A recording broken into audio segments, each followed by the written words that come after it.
Hey guys, welcome back to Crypto Indonesia bersama gue Toshi, di mana kita akan membahas segala sesuatu yang berhubungan dengan cryptocurrencies dan blockchain.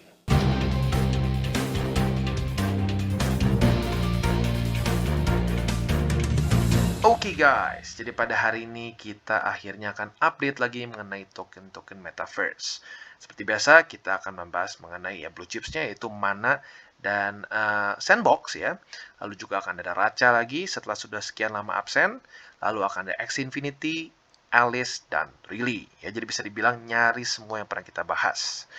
Nah, mungkin yang pertama ingin gue tekankan adalah ada beberapa yang nanya, Bang, sebenarnya token-token Metaverse ini apakah masih worth it nggak sih buat kita investasikan? Apakah di 2022 dan seterusnya ini akan menjadi satu tren yang terus berjalan dengan baik? Kalau menurut gue pribadi, trennya masih ke sana. Ya, karena menurut gue secara demand semakin banyak orang yang ingin bersosialisasi secara virtual. Dan bukan cuma bersosialisasi secara virtual, tetapi own something di dalam dunia virtual tersebut. Itu bisa dalam bentuk NFT, bisa dalam bentuk ya si token itu sendiri, seperti kalau di Decentraland kita bisa own mananya, di Sandbox ada bisa own sand, dan seterusnya gitu. Dan tapi di waktu bersamaan yang menjadi sedikit dilema adalah akan banyak sekali project-project yang di waktu bersamaan akan mengaku bahwa diri mereka adalah metaverse. Gitu. Mereka akan biasanya langsung promosi di depan bahwa mereka adalah token metaverse, play to earn, dan lain-lainnya. Nah, tapi ada cara gampang untuk kita bisa membedakan apakah token itu benar-benar ingin menggarap metaverse atau tidak, ya. Yaitu adalah apakah mereka merilis token ini sesudah atau sebelum dari footage. Gitu. Seringkali mereka hanya mengatakan coming soon. Gitu. Karena kenapa? Pada faktanya itu sangat sulit untuk kita membuat satu metaverse. Karena ya kebayang kita harus benar-benar mendevelop game yang decentralized gitu, walaupun ya kalau ngomong sandbox kurang decentralized, tapi ya masih decentralized dibandingkan dengan kita buat game biasa. Nah itu secara technicalities-nya repot. Nah, maka dari itu ya banyak project-project pom-pom yang mengatakan bahwa diri mereka metaverse ini tidak akan menunjukkan footage sama sekali. Mereka hanya mengatakan coming soon saja. Dan biasanya ngomongnya gini, oh ini metaverse seperti Decentraland, tapi bedanya kita misalkan memunculkan budaya misalnya lebih oriental atau yang misalkan budaya tertentu dengan twist-twist yang sebenarnya nggak terlalu signifikan gitu. Nah itu seringkali bisa menjadi ya apa ya buzzword lah gitu kesannya, buzzword supaya orang-orang FOMO masuk ke dalam project-project mereka gitu. Dan setelah dari itu ya seperti biasa ya, project-project FOMO biasanya akan menggunakan kata-kata FOMO yang mereka janjikan adalah akan pump dalam bulan depan, minggu depan, to the moon kapan gitu ya, ya seperti itu jualannya. Tapi kalau project-project metaverse yang benar-benar fokus terhadap metaverse, mereka akan mempromosikan bagaimana mereka akan mengubah dunia metaverse dan apa perbedaan mereka dengan metaverse lainnya, ya. Jadi kurang lebih seperti itu. Dan selain itu juga yang ingin gue tekankan adalah market cap mereka yang terus meningkat. Ya, kita bisa lihat peningkatan 10,14% dan trading volume pun meningkat sampai 50%. Jadi sebenarnya demand is there. Tetapi apakah kita bisa memfilter project-project metaverse yang benar-benar metaverse atau hanya sekedar hype-nya saja? Oke, dan yang pertama seperti biasa kita akan membahas dulu Decentraland atau Mana ya. Nah, kita bisa lihat Mana dengan sangat jelas terpantul oleh MA20 ya. Tentunya pantulan ini disponsori oleh Bitcoin ya, karena Bitcoin ngepump ya MA20 jadi kuat ya. Jujurnya kalau menurut gua kalau Bitcoin yang ngedam lagi ya kemungkinan lanjut lagi turun. Tapi enggak, pada faktanya kita bisa lihat dia terpantul di MA20 dan bukan cuma di 20 pada tanggal 14 Februari, tetapi juga di tanggal 15-nya dia lanjut lagi ngepump dengan bantuan MA50. Ya, jadi bisa dibilang ini adalah hadiah Valentine dari BTC untuk Decentraland. Walaupun ya bukan cuma Decentraland saja ya, tapi altcoins yang lain juga. Nah, untuk Mana otomatis seperti ini, berita bagusnya adalah dia sudah Golden Cross. Ya, dia Golden Cross pada kemarin, tanggal 15 Februari. Nah, jadi untuk kita yang konservatif bisa pertimbangkan untuk buy limit di MA20 yang semakin mendekat ke running price, yaitu sekarang ada di $2.92 ya. Nah, tetapi itu buat yang konservatif. Buat yang lebih agresif, maka kita akan pindah ke 4 hourly chart. Nah, untuk 4 hourly chart kita bisa lihat juga MA20 semakin mendekati ke MA50. Jadi dia akan kemungkinan dalam beberapa ya kalau mau gampang mungkin sampai besok lah kita lihat ya, dia akan menuju ke Golden Cross. Nah, jadi ada dua skenario. Yang pertama adalah, andaikan misalkan dia kehilangan volume sekarang, dia bisa ngedrop ke 50 dan kita bisa pasang di MA50 untuk sekarang ya, which is di $3 lebih 3 dolar lebih 10 sen ya. Nah, otomatis di waktu bersamaan itu andaikan dia langsung turun. Tetapi apabila terjadi golden cross, kita bisa tunggu sampai MA20-nya lebih mendekati ya. Jadi antara dua nih, antara dia sideways dan drop dulu ke 50 lalu terpantul 50, atau bisa saja MA20 mendekati malah membuat si harga itu terpantul dari daerah sini gitu ya. Jadi antara dua, bisa kalian pasang di buy limit MA50 atau bersabar tunggu sampai si MA20 mendekati gitu ya. Jadi gue ulangi, untuk mana bisa pertimbangkan buat yang konservatif di MA20 di daily, yaitu di sekitar $2.92, atau di 4 hourly kalian bisa pertimbangkan di MA50 dan juga MA20 yang nanti akan golden cross ya. Jadi kurang lebih seperti itu untuk Decentraland mana. Oke, dan selanjutnya untuk Sandbox. Kalau kita lihat, dia lebih bearish dibandingkan dengan Decentraland ya. Kalau mana dia berhasil menembus MA50 dengan sangat kuat, dan basically daily close-nya nyaris mendekati high sebelumnya. That's really good. Untuk Sandbox, dia ketahan oleh MA50 dengan sangat jelas sekali. Dan bahkan pada hari ini mulai reject lagi oleh MA50. Begitu. Jadi sekarang sebenarnya Sandbox sedang dalam masa-masa yang cukup kritis. Tetapi di waktu bersamaan, buat kalian yang ingin tambah posisi Sandbox atau lebih ke averaging, ya boleh aja, tapi cenderung lebih kecil menurut gua ya. Karena sekarang kita bisa lihat support utama dia masih di MA20 di daily, yaitu di $4 lebih 17 sen gitu. Dan buat yang lebih agresif sebenarnya bisa saja pertimbangkan di 4 hourly chart. Tetapi kita bisa lihat di 4 hourly chart dengan jelas dia ketahannya di MA50 ya. Ada perlawanan sih ya. Jadi tadi sempat dia close di atas tapi langsung breakdown lagi.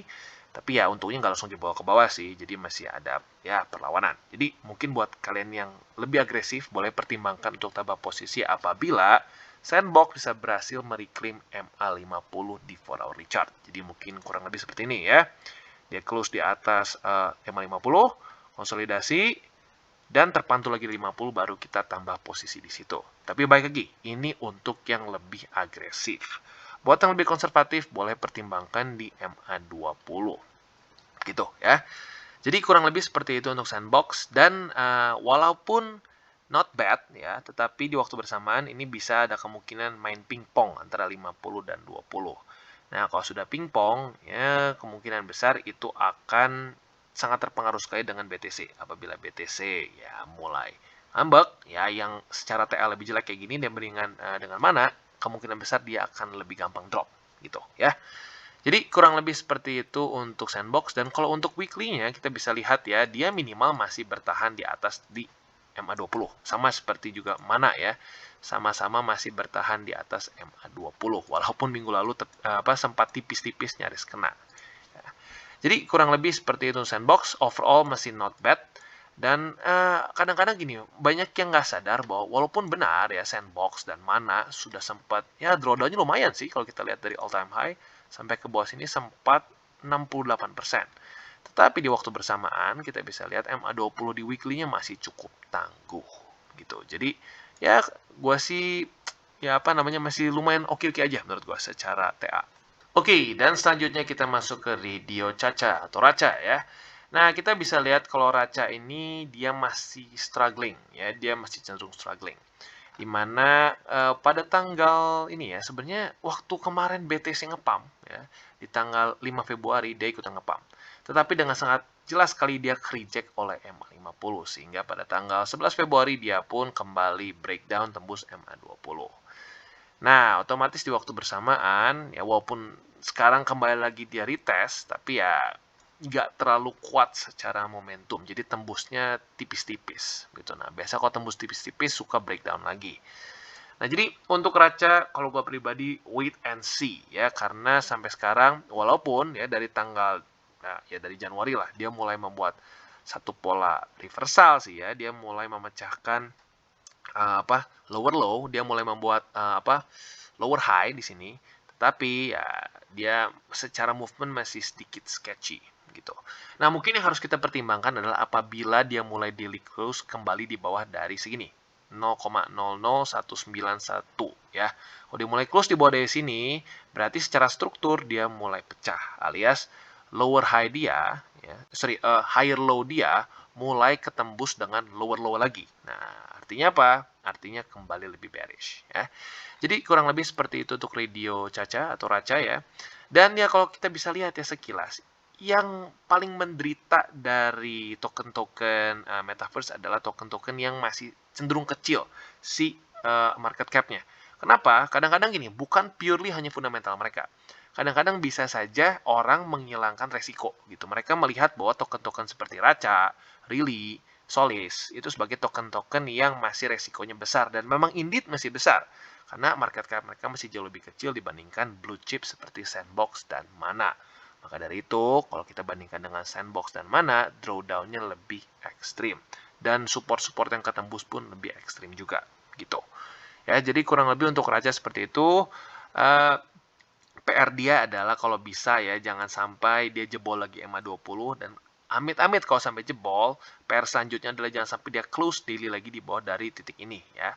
0,0019 something ya. Karena kalau seperti itu dia membuat lower low dan kita tahu lower low means bearish momentum.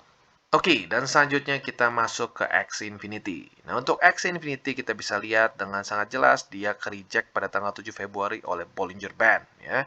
Terjek oleh Bollinger Band, tetapi puji Tuhannya dia ketahan oleh MA20 di daily yang dia tembus pada tanggal 5 Februari. Yang kita tahu juga 5 Februari ini disponsori oleh Bitcoin ya. Jadi dua kali Axie Infinity terselamatkan oleh pumpnya dari Bitcoin gitu.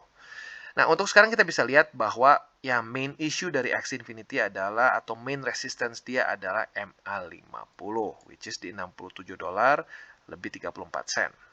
Nah, coba kita lihat, apabila Axie Infinity bisa mengalahkan MA50, nah itu pertanda baik ya. Tetapi apabila dia mulai ke reject oleh MA50, berarti dia membuat apa? Lower high, ya, dia membuat lower high. Nah, kalau sudah lower high, apalagi dia membuat lower low, kalau sampai dia close lagi di bawah sini, daily-nya ya. Nah, that's not good. That's not good. Ya. Jadi yang kita cari sekarang dari Axie Infinity adalah yang pertama, PR-nya jangan sampai ketampar oleh MA50.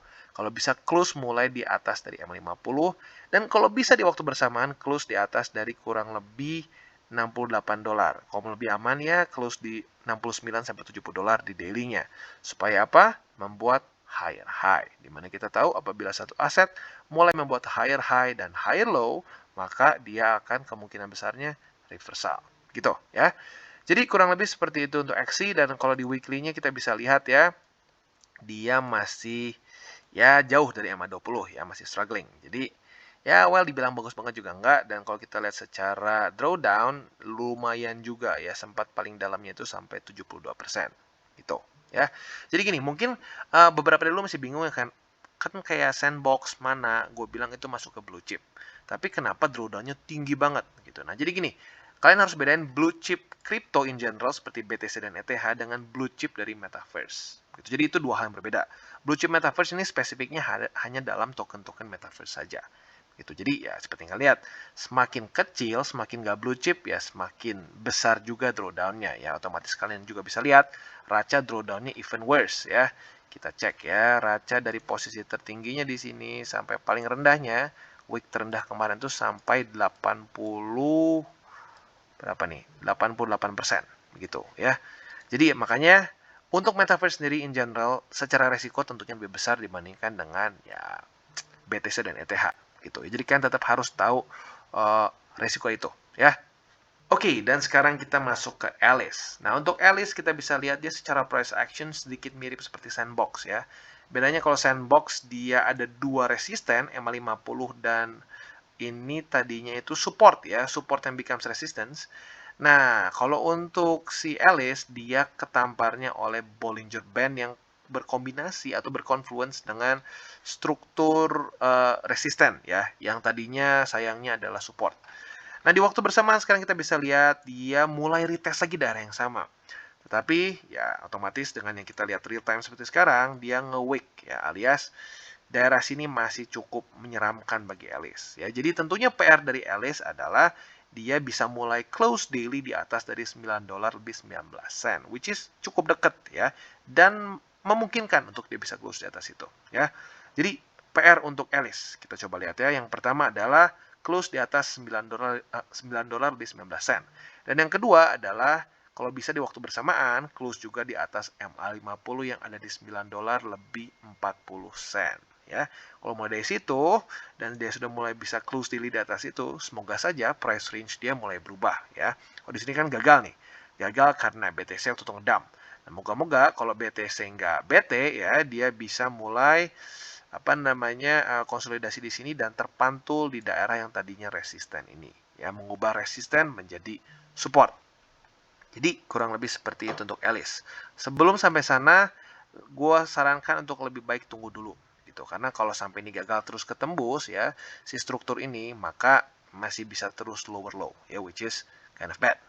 Oke, dan selanjutnya Rili ya. Nah, untuk Rili kita bisa lihat ya, dia pada tanggal 9 Februari akhirnya mulai berhasil menembus MA20 di daily ya, setelah sekian lama, mungkin sudah kayaknya sebulan lebih mungkin ya. Sebulan lebih dia berusaha, akhirnya mulai tembus juga. Nah, buat kalian yang nggak tahu, Rili ini basically ngedump parah setelah dia listing di FTX ya. Kita bisa lihat dia listing langsung dump. Nah, jadi ternyata terjadi satu buying the rumor and selling the news di Rili ya. Nah, diperparah juga dengan apa? Dia sulit recover karena ya cryptocurrency market in general dia turun terus gitu. Jadi udah kena, kesannya gini, udah kejatuhan tangga gini, udah jatuh dari tangga, kejatuhan tangga, dan tangganya meledak gitu kesannya ya. Dimana dia baru listing kena buying the rumor selling the news, udah jatuh, dia mulai berusaha naik, BTC-nya ikutan ngambek turun ya, ke bawah turun terus, dan resisten sangat menyeramkan bagi Rili. Itu akhirnya ya terus-terusan turun. Buat lebih jelasnya kita lihat di 4 hourly. Tapi yang penting adalah sekarang dia mulai ada tanda-tanda reversal gitu. Dan di 4 hourly chart-nya kita bisa lihat dia mulai menaklukkan MA200, walaupun menaklukkannya dengan sedikit bikin deg-degan ya, karena tembus sedikit tetapi langsung retest dan seterusnya gitu. Jadi untuk sekarang sebenarnya gue pribadi, buat elu yang mungkin ngerasa bahwa wah ini really secara project really good ya, jadi kayak pan ya. Ya ya kalau merasa ini projectnya bagus, lu boleh mungkin pertimbangkan untuk tambah posisi di MA200 di 4 hourly chart yang sedang berkonfluence dengan 20 juga. Dan kebetulan 50 juga semakin dekat gitu. Jadi bisa dibilang ini adalah salah satu turning point dari Rili ya. Tapi balik lagi, gue ingetin jangan all in ya. Apalagi Rili ini adalah satu aset yang masih sangat kecil market cap-nya. Jadi secara resiko emang inherently lebih besar gitu. Mau projectnya sebagus apapun gitu ya. Jadi kurang lebih untuk Rili seperti itu, bisa kalian pertimbangkan di MA200 atau 20 di 4 hourly chart. Untuk di daily, ya itu mungkin yang lebih buat yang konservatif. Buat yang lebih konservatif, boleh pertimbangkan di MA20 di daily. Jadi gue ulangin, untuk yang lebih konservatif bisa tunggu di MA20 di daily. Buat yang lebih agresif, bisa pertimbangkan di MA200 atau 20 di 4 hourly chart. Ya, jangan sampai ketukar. Karena beda TF, otomatis beda moving average ya. Oke guys, jadi itu kurang lebih update dari token-token Metaverse ya. Nah, jadi kesimpulannya seperti yang kita bisa lihat ya, memang token-token Metaverse ini secara resiko ya mungkin lebih besar dibandingkan dengan layer 1 top 10 CMC seperti Luna, mungkin Polkadot, lalu ya beberapa yang lain lah gitu. Nah, tetapi di waktu bersamaan Metaverse menurut gua memiliki satu demand yang akan besar ke depannya. Karena kalau menurut gua pribadi ya, ke depannya ini satu tren yang tadinya mungkin di 2000 akhir lah ya, 2009, 2010 gitu ya, dimana orang semua buka social media seperti Facebook, Twitter, dan lain-lain. Nah, menurut gua ya, evolusi dari sosial media yang bentuknya ya kayak Twitter, Facebook, dan lain-lain itu adalah ke Metaverse. Di mana sosial medianya ini kita benar-benar bersosialisasi dengan avatar yang kita bisa bisa kita personalize gitu. Kita bisa pakai baju dan lain-lain. Nah, di waktu bersamaan itu bisa juga dipakai sebagai ajang flex juga. Kita mungkin bisa pakai baju-bajunya NFT-nya Nike, NFT-nya Gucci, NFT-nya apalagi Balenciaga dan lain-lain. Itu jadi kayak kesannya seperti social media on steroids. Nah, tapi di waktu bersamaan kita harus bisa memilah-milah mana yang kedepannya akan menjadi Instagram, yang menjadi Twitter, dan lain-lain. Karena di waktu bersamaan pun ada kok sosial media yang dulu pun gagal, gitu ya. Nah, jadi kurang lebih seperti itu gambarannya, dan mungkin di waktu bersamaan gue juga harus mengingatkan resiko dari the Feds ya. Nah, otomatis buat kalian yang belum nonton mengenai itu bisa nanti cari di link di bawah, di mana mungkin satu akan taruh videonya. Gue udah spesifik menjelaskan tapering ya, tapering dari the Feds dan perbandingannya dengan tahun 2013 ya. Bagi kalian yang belum mengikuti DCWT atau Daily Charting with Toshi, bisa klik di sini, di mana kita bisa daily chart your favorite cryptocurrency. Dan juga buat kalian yang mungkin masih bingung cara baca candle, charts, dan hal-hal mendasar lain, bisa juga ada playlist tutorials with Toshi di sini. Dan buat kalian yang belum memiliki akun Bybit dan ingin mungkin mengikuti Launchpad atau ingin trading di Bybit, bisa juga klik di bawah ada referral gua. Dan bagi kalian juga yang belum join Telegram grup kita, bisa join juga, di mana di situ kita ingin membangun satu komunitas yang santai, yang tentunya bisa dua arah juga seperti kita ngobrol di grup biasa, ya. Dan juga buat kalian yang belum share, like, jangan lupa untuk share our video, dan juga klik the bell icon, and see you on the next video.